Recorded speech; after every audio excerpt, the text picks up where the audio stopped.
जय हिंद दोस्तों, स्वागत है आप सभी का हमारे अपने YouTube चैनल में। और आज हम बात करने वाले हैं जीडी के टॉपिक नंबर 7 की। इससे पहले मैंने छः टॉपिक आपको करवा दिए हैं और आज का जो हमारा 7वां टॉपिक है वो है पुअर्टी। इसका जो प्रोनाउंसिएशन होता है वो होता है पुअर्टी, पुअर से बना है इसलिए पुअर्टी।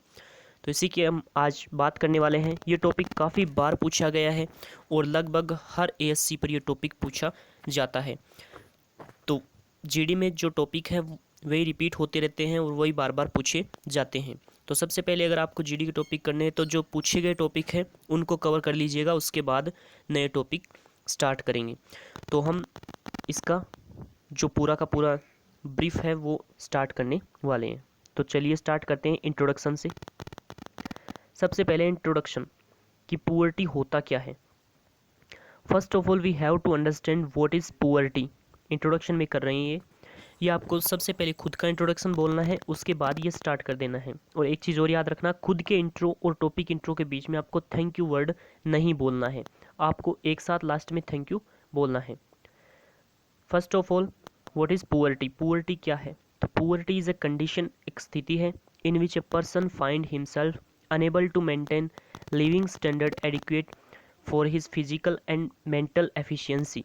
कि पुअर्टी एक कंडीशन है जिसमें कोई व्यक्ति खुद को पाता है, अनेबल पाता है मतलब असमर्थ पाता है, टू मेंटेन खुद के लिए फिजिकल और मेंटल एफिशिएंसी, खुद के लिए फिजिकल और मेंटल जो ज़रूरतें होती है उनको पूरा करने में खुद को अनेबल पाता है।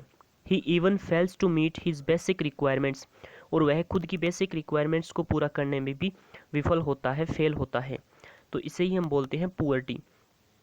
After independence in 1947, our nation is trying its best to eradicate the poverty. Instead of it, India has added the poor. After independence, आज़ादी के बाद 1947 में हमारे नेशन ने मतलब आज़ादी के बाद से ही हमारा देश ट्राई कर रहा है, मतलब हर वो जरूर कोशिशें कर रहा है पुअर्टी को, इसको गरीबी को ख़त्म करने के लिए। उसके बावजूद भी, इंस्टीड ऑफ का मतलब होता है बावजूद, India has added the poor, इसके बावजूद भी हमारे देश ने गरीबों को जोड़ा है। There are still millions of people, मतलब आज भी हमारे देश में मिलियंस ऑफ पुअर हैं in India who are living below the poverty line. Millions of people ऐसे हैं जो बिलो पॉवर्टी लाइन के, मतलब जो पॉवर्टी लाइन है, जो गरीबी रेखा है उससे नीचे है, वो भी आज इंडिया में रह रहे हैं। Since 2001 many poverty eradication and poverty minimization programs. Since 2001 मतलब 2001 से many poverty eradication and poverty minimization, poverty को, गरीबी को ख़त्म करने और कम करने वाले काफ़ी प्रोग्राम चलाए गए। लाइक सब्सिडीज़ टू पुअर, गरीबों को subsidy, pension scheme to BPL वालों को पेंशन हैव बीन लॉन्च्ड, ये लॉन्च किए गए। Yet there are 25 million poor people are still living in country. इन सब के बावजूद भी क्या है, हमारे देश में आज 250 मिलियन पुअर पीपल रह रहे हैं। अभी भी जो फिलहाल की जो बात है, मतलब प्रेजेंट टाइम में ऐसा हो रहा है। There are loads of poor who give up their life due to lack of food, cloth and shelter. There are loads of poor, बहुत ज़्यादा संख्या में गरीब क्या कर रहे हैं, अपनी जान दे देते हैं। किसकी कमी के कारण? फूड, भोजन, कपड़े और शेल्टर मतलब आश्रय की कमी के कारण आज भी गरीब लोग अपनी जान दे रहे हैं। There are various causes of poverty in our country, हमारे देश में बहुत से कारण है गरीबी के। एज इनसफिशिएंट एम्प्लॉयमेंट, असीमित रोजगार, इंक्रीज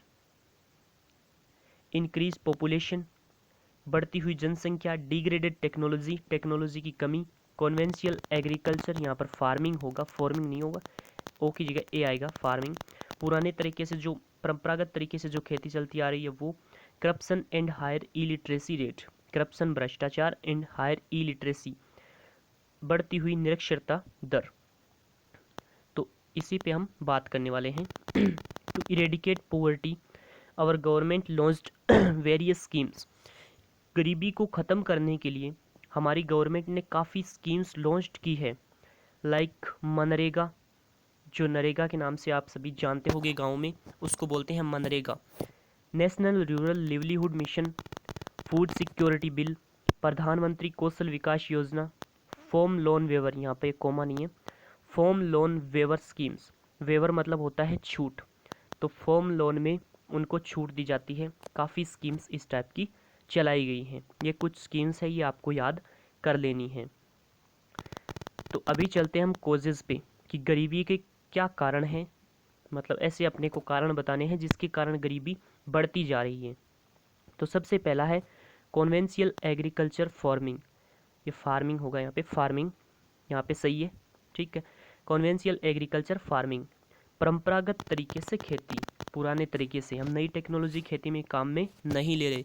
अब जब आपको पता है कि नई टेक्नोलॉजी काम में नहीं लेंगे तो फिर जो प्रोडक्शन होगा, जो उत्पाद होगा, वो भी काफ़ी कम मात्रा में होगा। जब काफ़ी कम मात्रा में होगा तो किसान गरीब का गरीबी बना रहेगा। Following conventional agriculture farming leads to low production and low income, because of that the condition of the farmers has been pathetic, ठीक है। तो इन सभी के कारण, मतलब लो प्रोडक्शन होगा तो इन सभी के कारण आज भी जो किसान है उसकी स्थिति दयनीय है। एंड मैनी हैव, और बहुत से किसान फेल्ड टू मीट, फेल हैं, मीट दियर बेसिक नेसेसिटीज़, अपनी ज़रूरतों को पूरा करने के लिए भी वो विफल हैं, फेल हैं।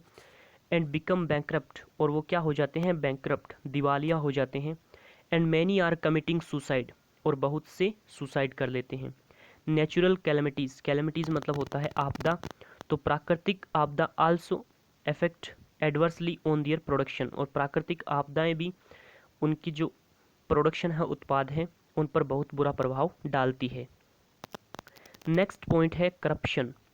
करप्शन की भी बहुत बड़ी भागीदारी है गरीबी को बढ़ाने में।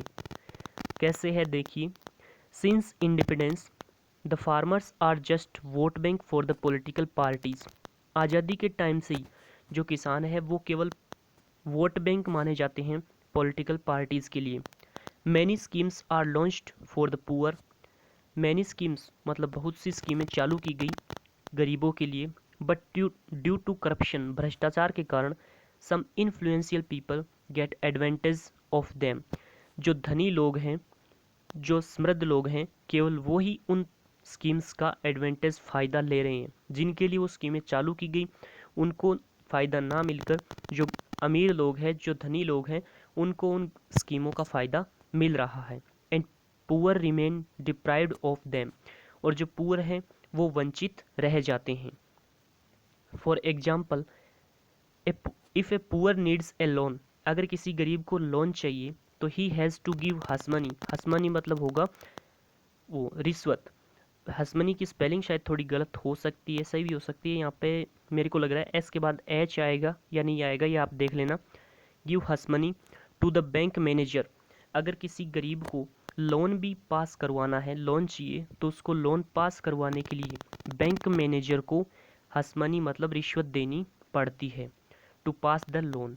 इन brief this demon of corruption, corruption रूपी ये जो दानव है वो has been exploiting them for decades, ये आज भी जो गरीब लोग हैं उनको खाए जा रहा है।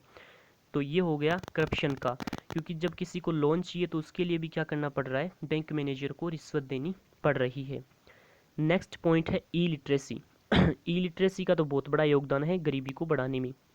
You know, due to illiteracy people are force to take low income job, illiteracy के कारण क्या हो रहा है, पीपल जो लोग हैं वो मजबूर हैं लो इनकम जॉब करने के लिए, बहुत कम आमदनी पर जॉब करने के लिए। और डेली वेजेस जॉब, मतलब डेली वेजेस जॉब का मतलब होता है कि एक दिन गए और एक दिन का आपका फिक्स होता है, मतलब आपको परमानेंट कोई जॉब नहीं दी जाती, जिस दिन जाओगे उस दिन की आपको जो आमदनी है वो तुरंत दे दी जाती है।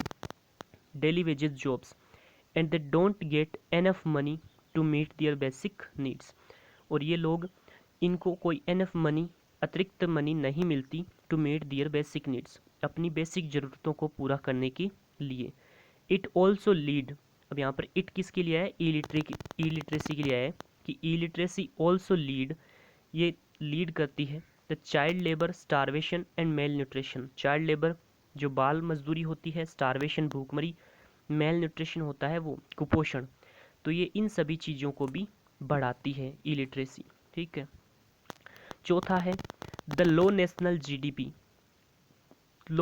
जीडीपी पर कैपिटा इनकम होता है पर व्यक्ति जो आय होती है वो। Per capita income is also responsible for poverty. ठीक है, अगर किसी देश की जीडीपी ज़्यादा होगी तो उसकी जो गरीबी है वो काफ़ी कम होगी, और किसी देश की जो जीडीपी है वो कम होगी तो उसमें गरीबी ऑटोमेटिकली बढ़ेगी। You will be surprise to know that, आप यह जानकर आश्चर्यचकित होंगे, our GDP is far low, बहुत ही कम है, comparison to the neighbouring country, हमारे जो पड़ोसी देश हैं उनकी तुलना में हमारी जीडीपी काफ़ी कम है। कौन से पड़ोसी देश? लाइक नेपाल, श्रीलंका एंड बांग्लादेश, इनकी तुलना में हमारी जीडीपी काफ़ी कम है। पांचवा जो पॉइंट है वो है the increasing prizes of goods, वस्तुओं के बढ़ते दाम has made difficult for the daily wages labours, ये काफ़ी विपत्ति उत्पन्न कर रहे हैं जो डेली वेजेस लेबर्स हैं उनके लिए, to meet their basic necessities, उनकी बेसिक ज़रूरतों को पूरा करने में ये बाधा डाल रहे हैं। That contribute to the extreme poverty, तो ये भी अपनी भागीदारी निभा रहे हैं। इंक्रीजिंग जो प्राइजेज हैं ये भी गरीबी को बढ़ा रहे हैं, क्योंकि जब वस्तुओं के दाम बढ़ेंगे, लोग इतना कमा रहे नहीं हैं तो वो खरीद कैसे पाएंगे, तो ये भी फिर इसमें पुअर्टी में भागीदारी निभाएगा। नेक्स्ट जो पॉइंट है छठा, वो है growing population has left us battling, जो बढ़ती जनसंख्या है वो हमारे लिए युद्ध की स्थिति छोड़ रही है फॉर लिमिटेड रिसोर्सेज में, क्योंकि जनसंख्या बढ़ रही है, रिसोर्सेज हमारे पास इतने हैं नहीं, तो ये एक युद्ध की स्थिति बन रही है। And it has also become difficult for the government to create job opportunity for them, और ये गवर्नमेंट के लिए भी डिफ़िकल्ट है, क्योंकि जब इतनी जनसंख्या बढ़ गई तो गवर्नमेंट इतने लोगों को जॉब देगा कैसे, तो गवर्नमेंट के लिए भी ये डिफ़िकल्ट है कि इन सभी को जॉब कैसे दी जाए, और सभी को जब जॉब नहीं मिलेगी तो कुछ बेरोज़गार रह जाएंगे, और बेरोज़गार रह जाएंगे वो फिर गरीबी में अपना योगदान देंगे ही देंगे।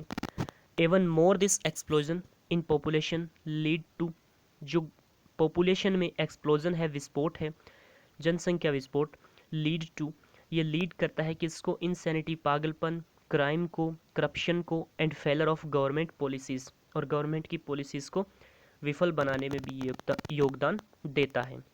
तो नेक्स्ट जो पॉइंट है हमारा सातवां लास्ट पॉइंट, वो है indifference and lack of political will power also contribute in poverty, जो राजनेता है उनकी उदासीनता and lack of political will power, political इच्छा शक्ति में कमी, वो भी गरीबी को बढ़ाती है, क्योंकि राजनेता का कोई ध्यान ही नहीं है गरीबों की तरफ, वो केवल अपना वोट बैंक समझते हैं फार्मर्स को, तो आते हैं, वोट मांगते हैं और चले जाते हैं, उसके बाद उनका कोई ध्यान उनकी तरफ नहीं है, उदासीनता है और लैक ऑफ विल पावर है।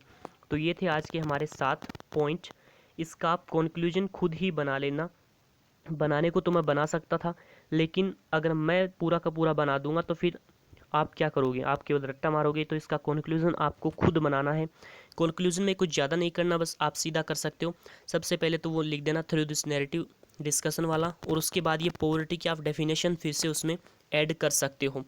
उसके बाद आपको क्या करना, ये पॉवर्टी वाला ये ऐड कर देना कि पॉवर्टी इज़ ए कंडीशन, ये उसके बाद लिख देना there are many reasons for increasing poverty तो उसके बाद आप उसमें लिख देना ये जो भी रीजन्स हैं वो लिख देना फटाफट से, इतना पूरा समझाना नहीं है आपको, ये लिख देना causes, conventional agriculture, farming, corruption और इलिटरेसी वगैरह ये सारा लिख देना, और उसके बाद इनमें से ही पॉइंट उठा के उसमें कंक्लूजन में कर देना ये हो जाएगा आपका कंक्लूजन। तो ये था आज का हमारा टॉपिक नंबर 7। इससे पहले 6 टॉपिक नहीं किए तो कर लेना, और अगर वीडियो अच्छा लगता है तो इसको शेयर ज़रूर कर दीजिए करें, और लाइक के लिए आपको बार बार बोलना पड़ रहा है, तो कोई लाइक से देखो हमें कोई पैसे तो मिलते नहीं हैं, ना ही शेयर से कोई पैसे मिलते हैं, ना ही कमेंट से कोई पैसे मिलते हैं, तो कम से कम कमेंट कर दिया करो। जय हिंद। और कमेंट और लाइक करते हो तो थोड़ा सा मोटिवेशन मिलता है, जिसके लिए अब इतना सारा टॉपिक, अब ये जो टॉपिक करवाया है ये आपको गूगल पे कहीं पे भी नहीं मिलेगा। आप चाहे GD आइडियाज़ में चले जाना, चाहे इंडिया बिक्स में चले जाना, चाहे किसी भी साइट में चले जाना, ये टॉपिक आपको कहीं पे भी नहीं मिलेगा, पूरे यूट्यूब पे आपको कहीं पे नहीं मिलेगा, पूरे गूगल पे आपको ये कहीं पे नहीं मिलेगा। तो देखिए इतना जब मैंने किया है, ये छांट के आइडिया वगैरह लिखे हैं वो भी इतनी सिंपल लैंग्वेज में। अगर आप गूगल पे कहीं पे ढूंढने भी चले जाओगे ये टॉपिक तो ये तो नहीं मिलेगा, लेकिन जो मिलेगा वो इतना हार्ड लैंग्वेज में मिलेगा कि रट्टा भले ही मारो समझ नहीं पाओगे। तो जब इतना इजी करवा रहा हूँ तो कुछ तो आपका भी फ़र्ज़ बनता है। वीडियो को कम से कम शेयर कर दीजिए करें, और अगर चैनल को सब्सक्राइब नहीं किया है तो चैनल को ज़रूर सब्सक्राइब करें। Thank you for watching this video.